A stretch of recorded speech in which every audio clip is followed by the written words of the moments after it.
ভারতের রাজনীতি আসলে কোন দিকে যাচ্ছে? যে দেশ একসময় নিজেকে বিশ্বের বৃহত্তম গণতন্ত্র বলে গর্ব করত, সেই দেশেই আজ বিরোধী কণ্ঠস্বরে নিরাপত্তা নিয়ে প্রশ্ন উঠছে। পশ্চিমবঙ্গে বিজেপির ক্ষমতায় আসার পর থেকেই সাবেক মুখ্যমন্ত্রী মমতা বন্দ্যোপাধ্যায় এবং তার ভ্রাতুষ্পুত্র অভিষেক বন্দ্যোপাধ্যায়কে ঘিরে রাজনৈতিক আক্রমণ, কটূক্তি, অপপ্রচার এবং বিদ্বেষমূলক প্রচারণা যেন নতুন মাত্রা পেয়েছে।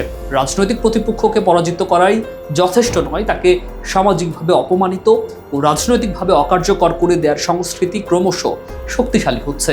নরেন্দ্র মোদী ও অমিত শাহের নেতৃত্বে বিজেপির রাজনীতি আজ এমন এক পরিবেশ তৈরি করছে বলে সমালোচকদের অভিযোগ, যেখানে ভিন্ন মতকে গণতান্ত্রিক প্রতিদ্বন্দ্বী নয় বরং রাষ্ট্রের শত্রু হিসাবে উপস্থাপন করা হচ্ছে।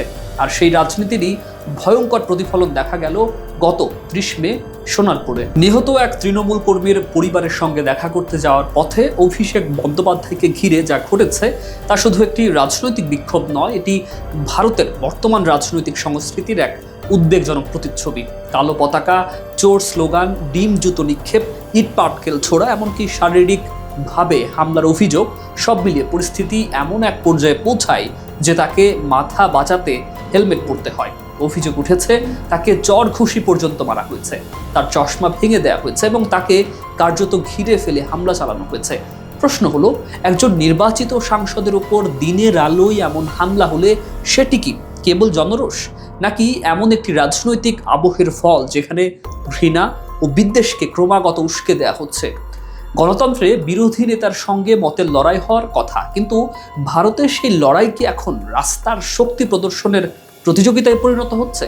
এই ঘটনার পর মমতা বন্দ্যোপাধ্যায় সরাসরি অভিযোগ করেন শাসকরাই ঘাতকে পরিণত হয়েছে। তার দাবি, অভিষেকের শরীরে একাধিক আঘাতের চিহ্ন ছিল, বুকে রক্ত জমে গিয়েছিল এবং চিকিৎসা নিয়েও চাপ সৃষ্টি করা হয়েছে। মমতার প্রশ্ন ছিল আরো ভয়াবহ, প্রথমে মারবে তারপর চিকিৎসাও করতে দেবে না। এ কোন দেশে আছি আমরা?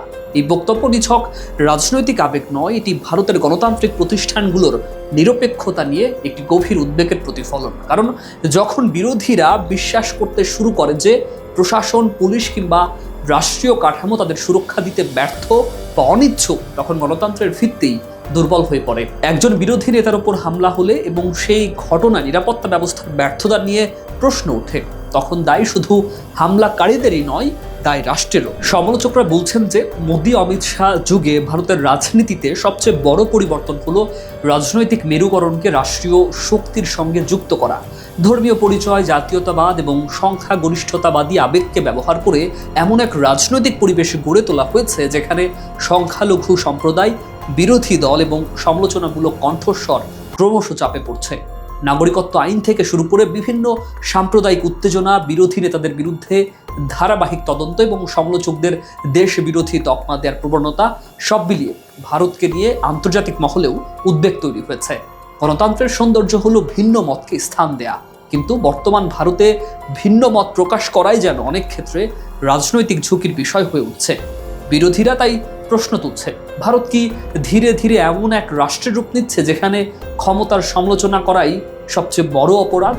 সোনারপুরের ঘটনা তাই কেবল অভিষেক বন্দ্যোপাধ্যায়ের উপর হামলার ঘটনা নয়, এটি ভারতের রাজনৈতিক ভবিষ্যৎ নিয়ে একটি সতর্ক সংকেত। যে দেশে বিরোধী নেতা আক্রান্ত হন, যেখানে রাজনৈতিক বিদ্বেষকে স্বাভাবিক করে তোলা হয়, যেখানে প্রতিপক্ষকে অপমান ও ভয় দেখানো রাজনৈতিক অস্ত্রে পরিণত হয়, সেখানে গণতন্ত্র শুধু নির্বাচনের মধ্যে সীমাবদ্ধ হয়ে যায়। নরেন্দ্র মোদী, অমিত শাহ এবং বিজেপি নেতৃত্ব বারবার গণতন্ত্রের কথা বললেও সমালোচকদের প্রশ্ন, গণতন্ত্র কি শুধু ভোট জয়ের নাম, নাকি বিরোধী কণ্ঠস্বরে নিরাপত্তা ও মর্যাদা নিশ্চিত করারও নাম? কারণ বিরোধী নেতার উপর হামলার ভিডিও যখন পুরো দেশ দেখে, তখন আঘাতটা শুধু একজন রাজনীতিকের গালে লাগে না, আঘাত লাগে ভারতের গণতন্ত্রের দাবিরও পুরো। আর সে কারণেই আজ প্রশ্ন উঠছে, বিশ্বের বৃহত্তম গণতন্ত্র বলে পরিচিত ভারত কি সত্যি আরও গণতান্ত্রিক হচ্ছে, নাকি ক্রমশ আরও অসহিষ্ণু ও ভয়ভিত্তিক রাজনীতির দিকে এগিয়ে যাচ্ছে? মত এবং দ্বিমত জানাতে পারেন মেট্রো বাংলার কমেন্ট বক্সে। মেট্রো বাংলার সঙ্গেই থাকুন।